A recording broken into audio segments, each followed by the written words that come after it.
दोस्तों ये हमारे सामने बार काउंसिल का एनरोलमेंट फॉर्म है जो हमने डाउनलोड किया था। तो आइए देखते हैं इस फॉर्म को कैसे भरना है और कितना भरना है। तो सबसे पहले हमारे पास ये फॉर्म में आ जाता है इंडेक्स का पेज। सबसे पहले तो हमें इसमें क्या करना है, सबसे पहले अपना नाम भरना है। से फॉर एग्जांपल मेरा नाम है विकास, ठीक है। तो यहाँ पर मैंने अपना नाम पूरा भर दिया, विकास सिंह। उसके बाद यहाँ पर मैं अपना फ़ोन नंबर भरूंगा 98, जो भी मेरा फ़ोन नंबर है, ठीक है। मोबाइल नंबर यहाँ पर भर सकते हैं। यहाँ पर आपको अपनी ईमेल आईडी लिखनी है,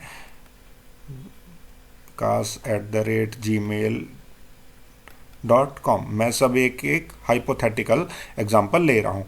यहाँ पर मैं अपनी डेट ऑफ बर्थ भरूंगा, जो भी मेरी डेट ऑफ बर्थ है, से 11 अक्टूबर 1998, ठीक है।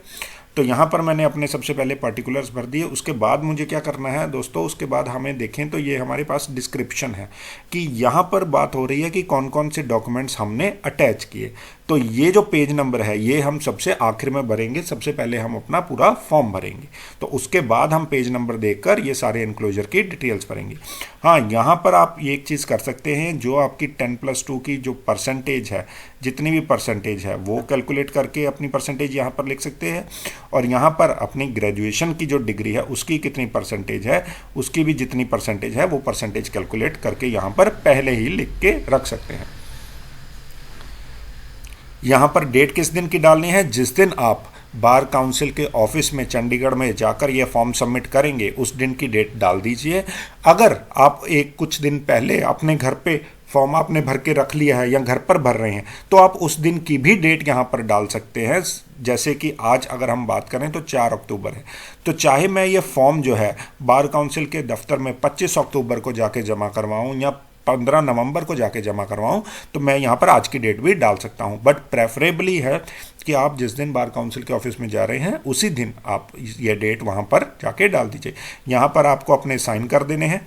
और उसके बाद जो नीचे का ये जो कॉलम है दोस्तों, यहाँ पर आपको कुछ नहीं भरना। ये जो फॉर्म है, ये जो बार काउंसिल के ऑफिस में जब आप उनको फॉर्म सबमिट करवाएंगे जाते ही काउंटर पे, तो ये जो डिटेल्स हैं ये काउंटर वाले ऑफिशियल्स भरेंगे, उन्होंने ये चीज़ भरनी है, इसको आपको कुछ नहीं भरना। तो ये हमारा पहला पेज है, मेन पेज है जो फॉर्म का हमने भरना है। यहाँ पर ऊपर यहाँ पर हमें इसमें से कुछ नहीं भरना। ये सब कॉलम ऑफिशियल उनके लिए होता है जिनको हमने फॉर्म सबमिट करवाना है, ये सारी डिटेल्स वो उनको भरना है। हमें क्या करना है, हमें कि फॉर्म के इंटरनल जो चीज़ें हैं वो भरनी है। तो सबसे पहले जैसे कि यहाँ पर ध्यान दीजिए, हमें सारा फॉर्म प्रेफरेबली हमने ब्लॉक लेटर्स में, कैपिटल्स में ही भरने की कोशिश करनी है। तो सबसे पहले आप अपना नाम लिखेंगे। कौन सा नाम लिखेंगे, जो लॉ डिग्री में आपके प्रिंट हुआ आया होगा या जो लॉ की डीएमसीज में आपका लिखा है। जैसे कि हमारे कैंडिडेट का हमने नाम जो प्रिज्यूम किया था वो था विकास सिंह, ठीक है। तो मैंने यहाँ पर उसका नाम लिख दिया। यहाँ पर हम उसकी कैटेगरी सेलेक्ट कर लेंगे। अगर आप कोई और कैटेगरी सेलेक्ट कर रहे हैं जनरल के अलावा, ओबीसी, एससी, एसटी या हैंडीकैप, तो आप उसके जो सर्टिफिकेट आपके पास होगा वो कैटेगरी का, उसकी भी फोटोकॉपीज दो जो है अपने फॉर्म के साथ लगा दीजिए। जो दूसरी कैटेगरीज हैं उनको भरने का फ़ायदा क्या होगा, आपको जो फीस है, जो हमने डिमांड ड्राफ्ट जमा करवाना है, जो फीस जमा करवानी है एनरोलमेंट के लिए, उसमें आपको कंसेशन मिल जाएगी। उसके बाद अगर हम बात करें डेट ऑफ बर्थ और एज की, तो यहाँ पर मैंने उसकी डेट ऑफ बर्थ लिख ली, जैसे 11 अक्टूबर 1998, जो हमने पहले पेज पे भी भरी थी। और साथ में मैं ब्रैकेट में क्या भर दूंगा, साथ में मैं ब्रैकेट में या कॉमा लगा के या सेमीकोलन लगा के मैं उसकी लिख दूंगा एज कितने ईयर्स की है। से फॉर एग्जांपल अगर हमने उसको लिया है 1998, तो ये जो लड़का है ये हमारे पास अप्रॉक्सीमेटली हो गया 22 ईयर का, तो यहाँ पर हम 22 ईयर लिख देंगे। उसके बाद फादर का नाम, फादर का नेम से हमने यहाँ पर लिख दिया XYZ कुछ भी, सिंह, ठीक है। कैपिटल में भर रहे हैं हम सम फॉर्म। उसके बाद हमें अपना एड्रेस लिखना है। हमने यहाँ पर एड्रेस लिख लिया 440, ठीक है, ABC एवेन्यू,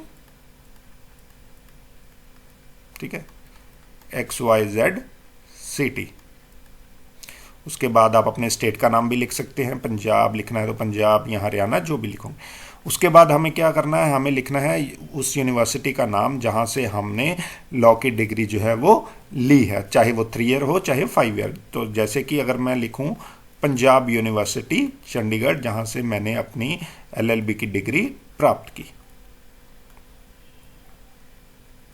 तो चंडीगढ़ दोस्तों आपको पूरा लिखना है। मैं यहाँ पर स्पेस की कमी के कारण जो है वो थोड़ा सा शॉर्ट फॉर्म में लिख रहा हूँ, पर आपको यहाँ पर चंडीगढ़ पूरा लिखना है। पंजाब यूनिवर्सिटी का भी यूनिवर्सिटी जो है वो वर्ड पूरा का पूरा लिखना है।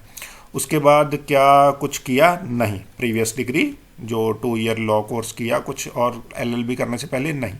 उसके बाद किस दिन आपको जो है वो लॉ डिग्री मिल गई?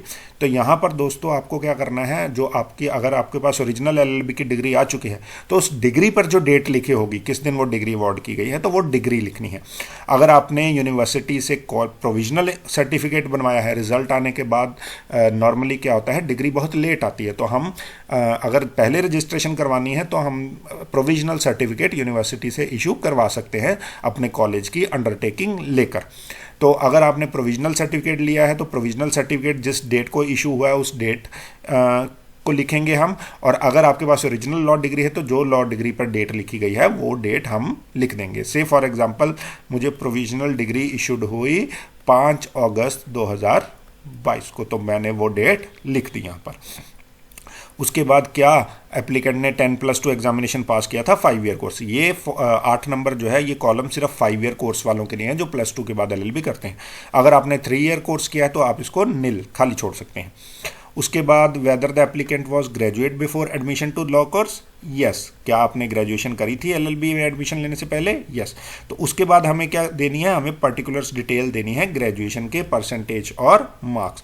तो सबसे पहले हम क्या करेंगे, हम उस कॉलेज का यानी यूनिवर्सिटी का नाम लिखेंगे जहाँ से हमने वो जो ग्रेजुएशन की है। से फॉर एग्जांपल मैं यहाँ पर लिख रहा हूँ डीएवी कॉलेज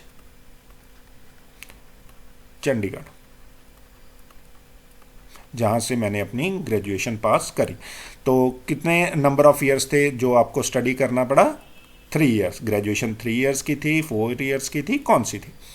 तो किस डेट को जो है वो एग्जामिनेशन पास किया या ग्रेजुएशन की डिग्री जो है वो आपने ली, हासिल की। तो जो आपकी ग्रेजुएशन की डिग्री होगी वहाँ पर भी जो डेट मेंशन्ड होगी कि किस दिन ये ग्रेजुएशन की डिग्री,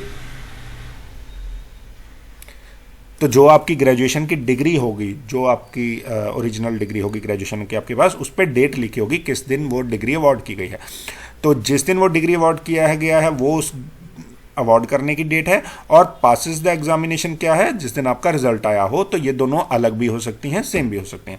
तो नॉर्मली आप क्या करोगे, नॉर्मली ये दोनों अलग होंगी। एग्जामिनेशन किस दिन पास किया, से फॉर एग्जांपल मेरा रिजल्ट ग्रेजुएशन का आया था, से वो आया था 24 जून 2019 को, और मैंने डिग्री कब मुझे मिली डिग्री मिली 26 अगस्त 2019 को। तो मैं दोनों डेट्स लिख दूंगा। उसके बाद कौन सी डिग्री थी, साइंस वाली थी, बीए करी मैंने, बीएससी करी, कॉमर्स करी, आईटी करी, जो भी होगी। से फॉर एग्जांपल मेरी डिग्री का नाम था बीबीए, ठीक है। और इंग्लिश कंपलसरी सब्जेक्ट था, यस, क्योंकि इंग्लिश तो हर सब्जेक्ट, हर डिग्री कोर्स में एक इंग्लिश फॉर्म में सब्जेक्ट्स होता ही होता है, या कई कोर्सेज में नहीं भी हो सकता। तो अगर आपके पास इंग्लिश कोई कंपलसरी सब्जेक्ट था तो आप यस लिख देंगे। अगर आपके सब्जेक्ट्स में फर्स्ट सेमेस्टर से लेकर लास्ट सेमेस्टर डीएमसीज में आप देख लीजिएगा, अगर इंग्लिश का कोई भी सब्जेक्ट नहीं था तो आप यहाँ पर लिख देंगे नो, ठीक है। उसके बाद यहाँ पर आपको अपना एड्रेस लिखना है, जो भी एड्रेस हमने अभी ऊपर लिखा होगा अपना एड्रेस। सो जैसे कि यहाँ पर एड्रेस आप किस फॉर्म में लिखोगे, अपना नाम लिखोगे सबसे पहले, ठीक है, विकास सिंह सन ऑफ, जो ऊपर मैंने लिखा था फादर नेम XYZ सिंह, और साथ में क्या लिखोगे, RO रेजिडेंट ऑफ, और उसके बाद कौन सा एड्रेस लिखोगे, जो हमने एड्रेस ये जो लिखा 440 ABC एवेन्यू XYZ सिटी, ये सारे का सारा एड्रेस ही नीचे लिखोगे। पर एड्रेस में ध्यान रखना है नाम अपना, अपने फादर का नाम, और फिर रेजिडेंट ऑफ लिखना है। तो नेक्स्ट पेज पे अगर हम बात करें तो यहाँ पर क्या आएगा, अभी 9th नंबर में हमारे पास आ जाएंगे जो LLB की डिग्री है उसकी डिटेल्स। 8th नंबर में हमारे पास क्या था, ग्रेजुएशन की डिग्री की डिटेल्स थी जो हमने सारी भरी थी 8A में। अब 9th में हमें भरनी है LLB की डिग्री की डिटेल्स। तो यहाँ पर हम भरेंगे कौन से कॉलेज या यूनिवर्सिटी से हमने LLB की डिग्री ली। अगर आपने किसी कॉलेज से ली है तो आप उस कॉलेज का नाम लिखोगे ABC कॉलेज, ठीक है, और ब्रैकेट में यूनिवर्सिटी का नाम लिख देना। मैंने ये डिग्री पंजाब यूनिवर्सिटी के डिपार्टमेंट से ली है तो मैं यहाँ पर लिख दूंगा पंजाब यूनिवर्सिटी, ठीक है। जिस डिपार्टमेंट से आपने ली है आप उस डिपार्टमेंट का नाम भी लिख सकते हैं। For example department of law, Punjab university, ठीक है, पूरा लिख दीजिएगा। कौन से मंथ और ईयर में जो है वो आपने एलएलबी स्टार्ट की थी, जिस दिन आपने कोर्स में एडमिशन ली थी, फीस डिपॉजिट करवाई थी, वो date of joining of LLB course. तो जैसे कि मैं यहाँ पर लिख देता हूँ, मेरी डेट ऑफ ज्वाइनिंग थी 5 अगस्त 2019। कितने साल की एलएलबी थी? 3 इयर्स की एलएलबी थी मेरी, ठीक है। एलएलबी हमने 3 इयर्स कोर्स की थी, 5 ईयर वाली +2 के बाद होती है। किस डेट को मेरा एग्जामिनेशन जो है वो पास हुआ, यहाँ रिजल्ट डिक्लेयर हुआ, और डिग्री कब इशू की गई। तो यहाँ पर भी 2 अलग डेट्स आ सकती हैं। जिस दिन आपका रिजल्ट डिक्लेयर हुआ, से फॉर एग्जांपल मेरा रिजल्ट डिक्लेयर हुआ 29 जुलाई 2022 को, ठीक है। उस दिन एग्ज़ाम आप कब पास करते हो? जिस दिन आपका रिजल्ट डिक्लेयर हो जाए। और डिग्री कब मुझे अवार्ड की गई? से मुझे अभी डिग्री अवार्ड नहीं की गई, तो मैं यही डेट लिख दूंगा। अगर मेरे पास प्रोविजनल सर्टिफिकेट मैंने लिया तो मैं उसकी डेट भी स्लैश करके साथ में लिख सकता हूँ। 5 अगस्त 2022 को मैंने वो डिग्री जो है वो अपनी प्रोविजनल इशू करवा लिया सर्टिफिकेट। कौन सी डिग्री आपने ऑब्टेन की है 4th नंबर पे? ये बहुत इंपॉर्टेंट पॉइंट है, इसको ध्यान से भरना हमेशा दोस्तों, कि आपने जो ऑप्शन भरनी है वो हमेशा एलएलबी प्रोफेशनल ही यहाँ पर भरनी है। LLB professional, LLB professional degree जो है वही वैलिड होती है रजिस्ट्रेशन के लिए। एकेडमिक डिग्री जो है वो रजिस्ट्रेशन के लिए वैलिड नहीं मानी जाएगी नॉर्मली। कौन सी मीडियम ऑफ कोर्स था? इंग्लिश में था हमारा, इंग्लिश में पढ़ाया गया। एलएलबी किस माध्यम से पढ़ाई गई? अगर आपने हिंदी मीडियम में पढ़ा है तो आप हिंदी लिख दोगे यहाँ पर। उसके बाद जो आपने लॉ डिग्री ली है वो क्या वो प्राइवेट स्टडी की थी घर पे बैठ के ही सिर्फ, या रेगुलर कॉलेज में जाकर स्टडी की है, या डिस्टेंस मोड में स्टडी की है, तो वो चीज़ भरनी है। ध्यान रखें, अगर आप रजिस्ट्रेशन की बात करेंगे तो प्राइवेट स्टडी अगर वो घर पे बैठ के की गई है या डिस्टेंस में की गई है तो उसके बेसिस पे रजिस्ट्रेशन अलाउ नॉर्मली नहीं किया जाता। तो अगर आपको रजिस्ट्रेशन करवाना है तो आपको एलएलबी की डिग्री रेगुलर ही करनी चाहिए। तो यहाँ पर हम लिख लेंगे रेगुलर अटेंडेंस, ठीक है, कि मैंने रेगुलरली क्लासेस अटेंड करी 70% से ज़्यादा, जिसका हम अटेंडेंस सर्टिफिकेट भी आगे अटैच करेंगे। उसके बाद कौन सी प्लेस और डिस्ट्रिक्ट है जहाँ पर आप नॉर्मली प्रैक्टिस करना चाहते हो। यहाँ पर आप लिखोगे अपने शहर का नाम, जिस शहर में आप प्रैक्टिस करना चाहते हो। से फॉर एग्जांपल मुझे प्रैक्टिस करनी है पंजाब के पटियाला में, ठीक है, तो मैं यहाँ पर लिख दूंगा पटियाला ब्रैकेट में पंजाब। तो यहाँ पर name and place where you intend to practise, जहाँ पर आप रजिस्ट्रेशन के बाद प्रैक्टिस करना नॉर्मली रखना चाहते हो। उसके बाद क्या आपने कभी कोई गवर्नमेंट की पोस्ट होल्ड की है, कोई लोकल बॉडी, म्यूनिसिपल कॉरपोरेशन वगैरह में, म्यूनिसिपल कमेटी में, किसी स्टैचुटरी अथॉरिटी, बीएसएनएल या ऐसी कोई कंसर्न में, या किसी और प्राइवेट एम्प्लॉयमेंट में भी चाहे, तो ये पॉइंट जो है वो नॉर्मली अगर आप सीधा ही ग्रेजुएशन के बाद एलएलबी कर रहे हो और रजिस्ट्रेशन करवाने हो तो यहाँ पर आपको खाली छोड़ना है। बट अगर आपने कोई सर्विस की है ग्रेजुएशन के बाद, आप कोई नौकरी करते थे और नौकरी करने के बाद एलएलबी की है या उसके बीच में एलएलबी की है, तो यहाँ पर आपको वो सारी पर्टिकुलर्स डिटेल्स भरनी पड़ेंगी कि मैं कौन से कंपनी में या कौन सी गवर्नमेंट के अंदर कौन से डिपार्टमेंट में जॉब करता हूँ या करता था और मैंने उसको रिज़ाइन कर दिया, या उस साथ में उसकी डिटेल्स कि कौन कौन सी डेट तक मैंने वो ज्वाइनिंग की थी और कौन सी डेट को मैंने वहाँ से रिज़ाइन कर दिया था।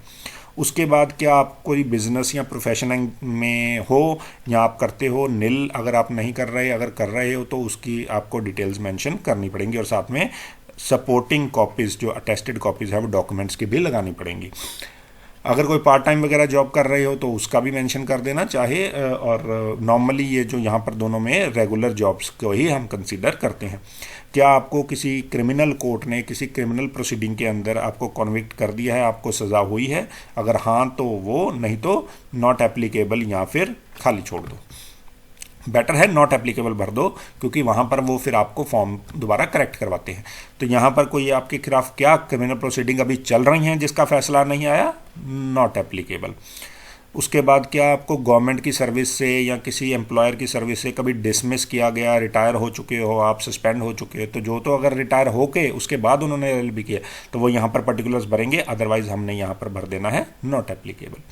उसके बाद क्या आपको इंसॉल्वेंट, मतलब कभी बैंकरप्ट डिक्लेयर कर दिया गया कि अब इसके पास कोई पैसा नहीं है, ये कोई देनदारी नहीं दे सकता, तो हम यहाँ पे भर देंगे नॉट एप्लीकेबल। उसके बाद क्या आपने पहले कभी अप्लाई किया था एनरोलमेंट के लिए और आपको रिफ्यूज़ कर दिया गया हो या उसको कोई ऑब्जेक्शन लगी हो, तो उस चीज़ की आप डिटेल्स यहाँ पर भर देंगे। यहाँ पर भी हम लिख देंगे नॉट एप्लीकेबल। उसके बाद दोस्तों क्या करना है, आपको बैंक ड्राफ्ट बनाने हैं। यहाँ पर सिर्फ 3 बैंक ड्राफ्ट की बात की गई है, बट आपको टोटल 5 बैंक ड्राफ्ट बनाने हैं। वो कौन कौन से हैं वो अभी हम आपको आगे बताएंगे। बनाए होंगे ड्राफ्ट का नंबर, ड्राफ्ट के नीचे 6 डिजिट का एक नंबर गिवन होता है बारकोड में, वो नंबर लिख देना है और किस डेट को वो ड्राफ्ट बनाया था वो डेट मेंशन कर देनी है। अगर आप कैटेगरी को बिलोंग करते हैं ओबीसी एससी एसटी, तो उनके लिए ये फीस जो है वो कम है, तो वो फीस अभी हम आपको बताएंगे। तो आपको उसी अमाउंट के ड्राफ्ट बनाने हैं, ये 9200 का नहीं बनाना। उसके बाद हम क्या करेंगे, यहाँ पर हम अपना नाम लिखेंगे विकास सिंह, डेट डालेंगे जिस दिन हमने फॉर्म भर लिया, से मैंने फॉर्म आज ही भर दिया।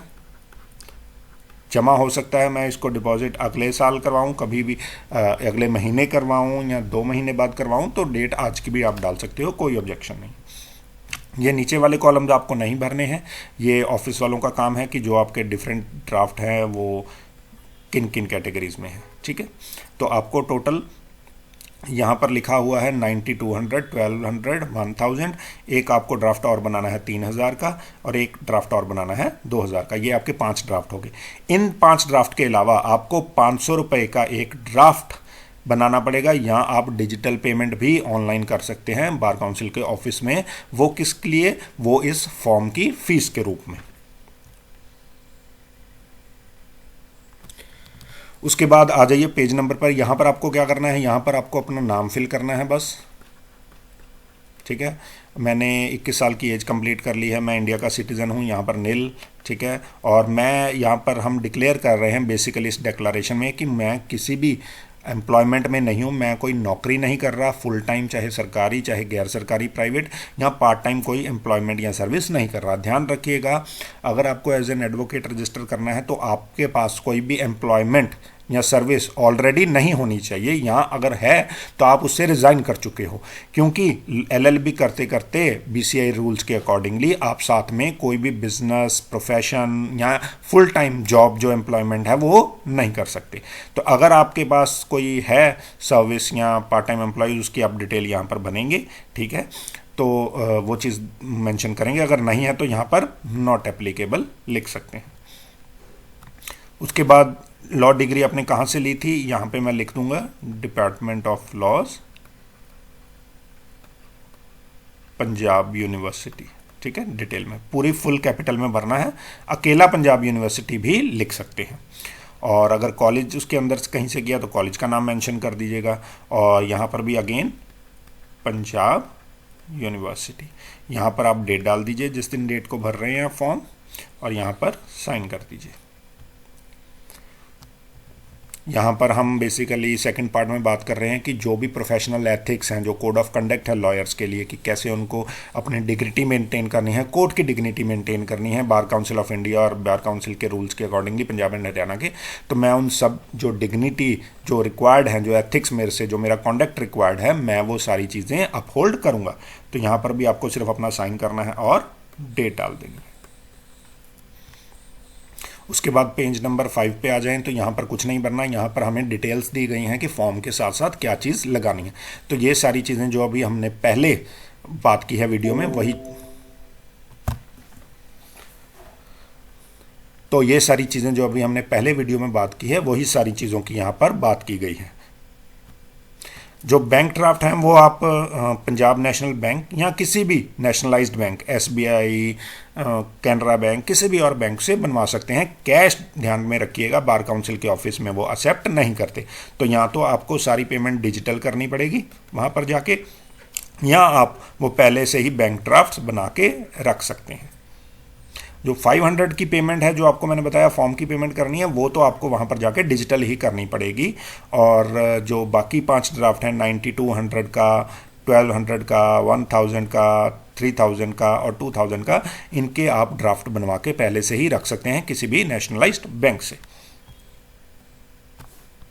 एक आपको ध्यान रखना है कि ये आपको फोटोग्राफ्स जो चाहिए इसी साइज़ में। आप किसी भी फोटोग्राफर के पास जाइए, उसे कहिए स्टैम्प साइज़ मुझे फोटोग्राफ इशू बना दे, तो वो बिल्कुल स्टैम्प साइज़ आपको 3 फोटोग्राफ इशू कर देगा इस साइज़ की, 3 सेंटीमीटर बाय 2.5 सेंटीमीटर। ये भी आपको 2 फोटोग्राफ्स अपने पास, 3 फोटोग्राफ्स रखनी है। उसके बाद अगर हम 6 नंबर पेज पर आएँ तो ध्यान रखें, इस पेज को आपको नोटरी से या ओथ कमिश्नर से डिस्ट्रिक्ट कोर्ट में से अटेस्ट करवा लेना है। नोटरी को बोल दीजिए, वो अपने आप यहाँ पर साइन करके अपनी स्टैंप लगा देंगे। तो यहाँ पर क्या करना है, यहाँ पर अपना नाम लिखना है आपको, सन ऑफ फादर नेम जो हमने लिखा था, अपना एड्रेस जो हमने वहीं पर मेंशन किया था, और डिस्ट्रिक्ट। उसके बाद यहाँ पर आपको डिक्लेयर करना है कि मैं जो है वो इंडिया में ही बॉर्न हुआ हूँ और परमानेंट रेजिडेंट हूँ। किस शहर में आप बॉर्न हुए? मैं पटियाला में ही बॉर्न हुआ, डिस्ट्रिक्ट पटियाला, और स्टेट पंजाब। मेरी नेशनैलिटी इंडियन ही है और मैंने लॉ डिग्री कौन सी यूनिवर्सिटी से ली है? मैं लिखूंगा यहाँ पर पंजाब यूनिवर्सिटी। अगर आपने कॉलेज से ली है, कॉलेज का नाम ब्रैकेट में, उस यूनिवर्सिटी का नाम। यहाँ पर आपको डिपोनेंट की जगह पर अपने साइन करने हैं, ठीक है। उसके बाद यहाँ पर आपको प्लेस भरनी है। अगर मैंने पटियाला में अपना फॉर्म भरा है तो पटियाला में ही अपने शहर का नाम लिख दूंगा, डेट किस दिन मैंने ये फॉर्म भर रहा हूँ, और यहाँ पर फिर से साइन।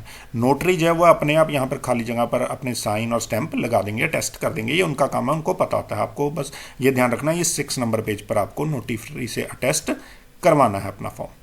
उसके बाद जो नीचे वाला पार्ट है दोस्तों, इसको आपको कतई नहीं छेड़ना, इसको आपको कुछ नहीं भरना। ये उन लोगों के लिए है जो पहले आज़ादी के टाइम या वेस्ट पाकिस्तान में पैदा हुए थे या कुछ हुआ था। इस पार्ट को आपको बिल्कुल ब्लैंक छोड़ देना है, कुछ नहीं भरना। उसके बाद 7 नंबर पेज पे आ जाइए, तो यहाँ पर भी आपको अपना नाम भरना है पूरा, पिताजी का नाम, ठीक है, सन ऑफ दिस। और ये जो है वो बेसिकली 7 नंबर पेज जो है ये 2 एडवोकेट से आपको भरवाना है। ये है एक सर्टिफिकेट। क्या सर्टिफिकेट है? बेसिकली ये 2 एडवोकेट से बनाना है। ऊपर वाला फॉर्म पार्ट अलग और ये वाला फॉर्म नंबर 2 अलग है। तो ये जो आपके डिस्ट्रिक्ट कोर्ट में जो भी आपको वकील जानते हैं या आपकी जान पहचान के हैं रेफरेंस के थ्रू, आप उनसे भरवाएंगे जिनके पास कम से कम 10 साल का जो है वो बार में काम करने का, एज एन वकील काम करने का एक्सपीरियंस हो। तो यहाँ पर वो अपने आप लिख देंगे कि वो आपको कितने साल से, 2 ईयर से जानते हैं, 5 ईयर से, 1 ईयर से जानते हैं, या किसी और वकील ने आपको इंट्रोड्यूस करवाया है उनसे, तो उस वकील का नाम लिख देंगे। उसके बाद वो यहाँ पर अपनी डेट डाल देंगे जिस दिन आपको वो सर्टिफाई कर रहे हैं फॉर्म को, और यहाँ पर वो वकील अपना सिग्नेचर कर देगा, और यहाँ पर और उसके साथ अपना एनरोलमेंट नंबर लिखेगा। For example PH1122/2011। 10 साल का मिनिमम एक्सपीरियंस होना चाहिए। तो यहाँ पर वकील अपना नाम लिख देगा प्रॉपर, और उसके बाद अपना चैम्बर का एड्रेस या डिटेल्स एड्रेस लिखेगा। इसी तरीके से आपको एक दूसरे वकील से सेम चीज़ भरवानी है। यहाँ पर अपना नाम, अपने पिताजी का नाम, बाकी वो काम जो है वो वकील का है कि वो आपको कितने साल लिखेगा, भर से जानता है या किसी और वकील ने मिलाया है, किस डेट को वो भर रहा है, आपकी अटेस्टेशन कर रहा है। यहाँ पर वो अपने सिग्नेचर्स कर देंगे, यहाँ पर अपना नाम और अपने चैम्बर का एड्रेस या प्रॉपर एड्रेस लिख देंगे।